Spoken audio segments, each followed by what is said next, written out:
Hello friends, welcome to SSC coaching centre. दोस्तों, गणित की क्लास लेकर के आया हूं जो कि बहुत इंपॉर्टेंट है। तो चलिए स्टार्ट करते हैं। पहला क्वेश्चन क्या कह रहा है इसको समझते हैं। उस संख्या का पता लगाएं जो 49 से जितनी अधिक है उतनी ही 95 से कम है। तो ऐसे प्रश्न को मैं केवल 5 सेकंड बताऊंगा करने के लिए। केवल 5 सेकंड होनी चाहिए आपके पास ऐसा क्वेश्चन करने के लिए। यह क्वेश्चन बहुत ज्यादा पूछा जाता था पहले, अब एक दो बार एग्जाम में आता है, लेकिन हो सकता है आपके एग्जाम में आ जाए, तो आपको आना चाहिए ना करना।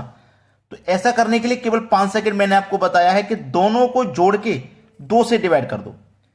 49 प्लस 95 दोनों को जोड़ के 2 से डिवाइड आप कर दीजिए। जब आप दोनों को जोड़ोगे तो ये हो जाएगा 144 और 2 से डिवाइड कर दोगे तो कितना आ जाएगा 72। यानी कि वो संख्या 72 है। हम इसको चेक भी करेंगे। ये जो 72 है, ये जो 72 है, ये 49 से कितना अधिक है। उसने यही तो बोला था कि 49 से जितनी अधिक है उतनी ही 95 से कम होनी चाहिए, है ना। ये जो संख्या है ना, जितनी 49 से अधिक है उतनी ही 95 से कम होनी चाहिए। तो 49 से ये 72 हो गया, 49 से 72 हो गया, कितना अधिक हो गया भाई? कितना अधिक है? आप बोलेंगे सर 23 अधिक है। जब 23 अधिक है तो 23 कम भी होना चाहिए। 5 में से 2 घटा दूंगा 3, 9 में से 7 घटा दूंगा 2। क्लियर हो गया। तो वो संख्या हमारी 72 है जो कि 49 से जितनी बड़ी है उतनी ही 95 से छोटी है। वो संख्या हमारी 72 है। करने का सबसे सरल तरीका मैंने बताया, दोनों को जोड़ के 2 से डिवाइड कर दो, आंसर आ गया 72। सी ऑप्शन बिल्कुल सही जवाब हो जाएगा। अब देखेंगे अगला सवाल। अगला सवाल है 0.63 के ऊपर बार प्लस 0.37 के ऊपर बार, इसका मान क्या होगा। सबसे पहले मैं आपको एक चीज बता देता हूं कि दशमलव से पहले अगर 0 है तो इसका कोई भी महत्व नहीं है। अगर दशमलव से पहले कोई संख्या हो, जैसे कि 1 2 3 कुछ भी संख्या हो, तो दशमलव के स्थान पे प्लस का साइन आता है। अगर दशमलव से पहले 0 है तो कोई मतलब नहीं। अगर दशमलव से पहले कोई संख्या 1 2 3 4 कोई भी संख्या हो तो उस संख्या को लिखेंगे और दशमलव के स्थान पे प्लस का साइन आता है। यह बात हमेशा ध्यान रखना। अब दशमलव से पहले 0 है तो कोई मतलब नहीं है।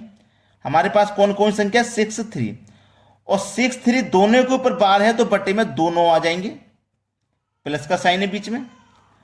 अब दशमलव से पहले 0 है तो कोई मतलब नहीं, 3 और 7 है हमारे पास, तो 3 7 लिख लो। दोनों के ऊपर बार है तो बटे में दोनों आ जाएंगे। ठीक है। 99 का एलसीएम 99 ही हो जाएगा। इन दोनों को आप जोड़ लोगे, इन दोनों के जोड़ोगे तो 100 हो जाएगा। तो 100 के बटे में 99, 100 के बटे में 99, बी ऑप्शन हो जाएगा प्रश्न का बिल्कुल सही जवाब। समझ में आ गया सभी को। अब देखेंगे अगला प्रश्न। अगला प्रश्न है 1.2 के ऊपर बार गुने 0.03 के ऊपर बार, इसका मान बताना है। देखिए मैंने आपको क्या बताया था कि दशमलव से पहले अगर कोई संख्या है तो उस संख्या को लिखेंगे और दशमलव के स्थान पे प्लस का साइन आ जाएगा, बताया था मैंने। अब 2 है तो 2 लिखेंगे। देखिए 2 के ऊपर बार है तो बार का मतलब क्या है, एक संख्या के ऊपर बार है तो बटे में 1 9 आ जाएगा। ठीक है, क्लियर इतनी बात। चलिए अब ये गुने का साइन है। अगर दशमलव से पहले 0 है तो इसका कोई मतलब नहीं। 0 और 3, 0 और 3 दोनों के ऊपर बार है तो बटे में 2 9 आ जाएंगे, है ना। यही तो प्रश्न है।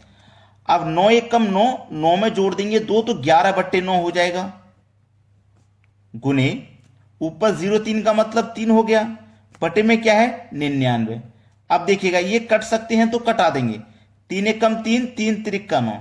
ठीक है, 11 गुने 1 11 रहेगा ऊपर भाई, 11 गुने 1 ऊपर क्या रहेगा 11, और बटे में क्या आ जाएगा, इन दोनों का मल्टीप्लाई आ जाएगा, है ना। तो इन दोनों का मल्टीप्लाई क्या हो जाएगा, इन दोनों का मल्टीप्लाई हो जाएगा। देखो ये कट रहा है, 1 मिनट, मल्टीप्लाई बाद में करो। ये 3 1 कम 3 कट गया, 3 3 का 9। ये 11 1 कम 11 कटेगा, 11 से 9 बार में 99 कट जाएगा। कट रहा है ना, ये कट रहा है।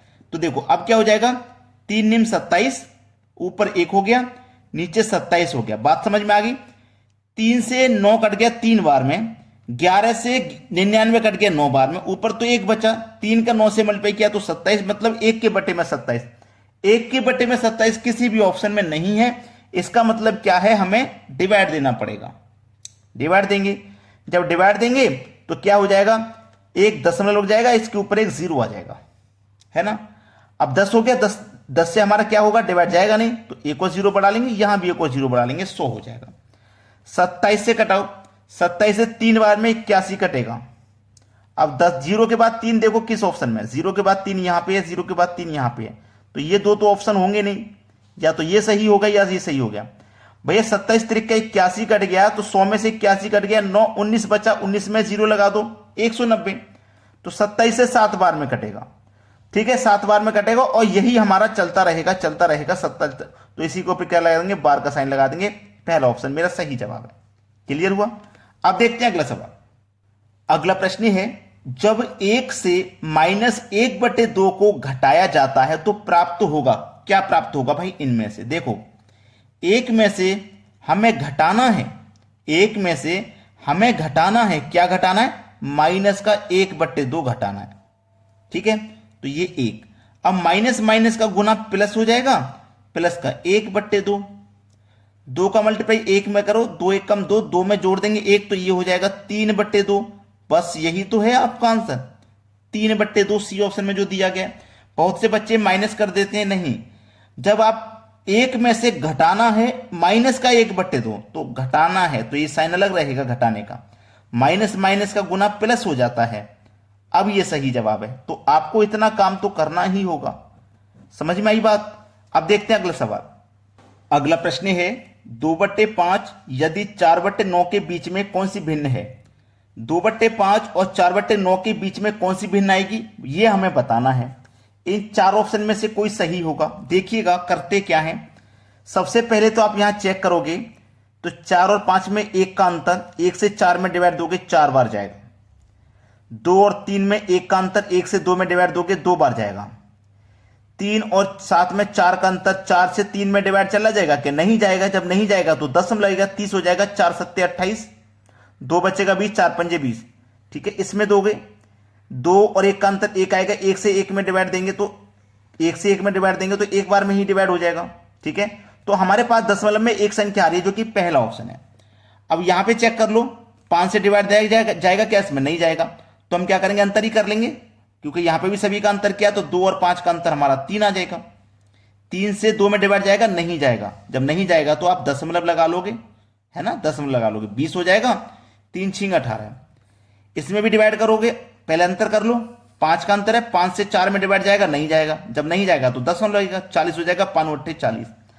जब मैंने ऑप्शन में देखा तो कोई भी ऑप्शन मेरा दशमलव में नहीं है, यानी कि सभी बड़ी बड़ी संख्या हैं। ये एक ही ऑप्शन है जो दशमलव में आ रहा है। देखो, ये 0.6, ये 0.7 और ये 0.7, तो 6 और 8 के बीच में 0.7 ही तो आ रहा है मेरा, तो यही तो मेरी बीच वाली संख्या हो जाएगी कि नहीं। पहला ऑप्शन सही जवाब है। क्लियर हो गया ना सभी को। अब देखते हैं अगला प्रश्न। अगला सवाल है, एक व्यक्ति अपनी कुल आय का 1/4 भाग बचत करता है। बहुत अच्छा सवाल है, ठीक है। एक व्यक्ति अपनी आय का 1/4 भाग बचत करता है तथा 4,800 रुपए खर्च करता है, तो उसकी आय क्या है। बेहतरीन क्वेश्चन है। उसकी आय हमसे पूछिए क्या है। देखिएगा, कुल आय हम क्या करते हैं, कुल आय जो भी कुल आय है उसका, जो भी वो कमाता है उसका 1/4 भाग बचत करता है। 1/4 भाग बचत का मतलब क्या है कि उसने 4 कमाया, यानी कि 4 रुपए कमाए तो उसने 1 रुपया बचत की, ठीक है। यह है इसका मतलब। भाई 1/4 भाग बचा रहा है, इसका मतलब क्या, उसने 4 रुपए कमाए तो 1 रुपये बचत की। जब 4 रुपए कमाए, 1 रुपये की बचत की, तो उसने खर्च क्या किया, 3 रुपया उसने खर्च कर दिया, तो ये हो जाएगा 3/4, यानी कि 4 रुपया उसने कमाया, 4 उसकी आय है, खर्च कर रहा है वो 3 रुपया, 1 रुपया बचा रहा है। पूछा क्या आपसे, 4800 रुपये खर्च करता है तो उसकी आय क्या है। 4800 रुपये अगर वो खर्च करता है तो उसकी आय क्या है। वो खर्च देखो कितना कर रहा है, 3 अनुपात में 3 रुपए में 4800 रुपये खर्च कर रहा है, तो 3 बराबर 4800, तो 1 बराबर कितना, 1600। 1 की वैल्यू 1600, जब 1 की वैल्यू 1600 बोला, उसकी आय क्या है। आय का मतलब उसका अनुपात 4 का मान पूछा है। 1 का मान 1600, आय पूछ रहा है, आय का मान 4 है, तो 4 का मान बता दो, 16 चौके 6400। उसकी आय कितनी है, 6400 रुपए। बी ऑप्शन हो जाएगा सवाल का सही जवाब। अब देखते हैं अगला प्रश्न। अगला सवाल है, यदि किसी संख्या के 3/4 तथा 4/7 भाग का अंतर 100 है तो वह संख्या है। 3/4 तथा 4/7 भाग का क्या अंतर, अंतर कितना है, 100 है। 3/4 और 4/7 का अंतर 100 है तो वह संख्या क्या है। संख्या पूछ रहा भाई क्या, देखिएगा बड़े ही आसानी से करिए। 4 7 का एलसीएम लीजिए, 4 7 28 इनका एलसीएम आ जाएगा। 4 से 28 को काटेंगे 7 बार में, 7 का मल्टीप्लाई 3 से करेंगे तो 21। 7 से काटोगे 28 को 4 बार में, 4 का मल्टीप्लाई 4 से करोगे तो 16, बराबर कितने, 100 के हैं। 21 में से 16 को घटा दीजिए, 5 बचेगा, बटे में 28 बचेगा, बराबर में 100 बचेगा। अब 5 से 100 कट जाएगा 20 बार में, और 28 का मल्टीप्लाई कर दो 20 से, तो 28 दूने का 56 होता है, और एक ही जीरो तो 560। वह संख्या क्या है, 560। पहला ऑप्शन सही जवाब है। वीडियो को लाइक जरूर करें और शेयर कर दें सभी बच्चों तक जितने भी बच्चे एग्जाम की तैयारी कर रहे हैं। ठीक है दोस्तों, धन्यवाद।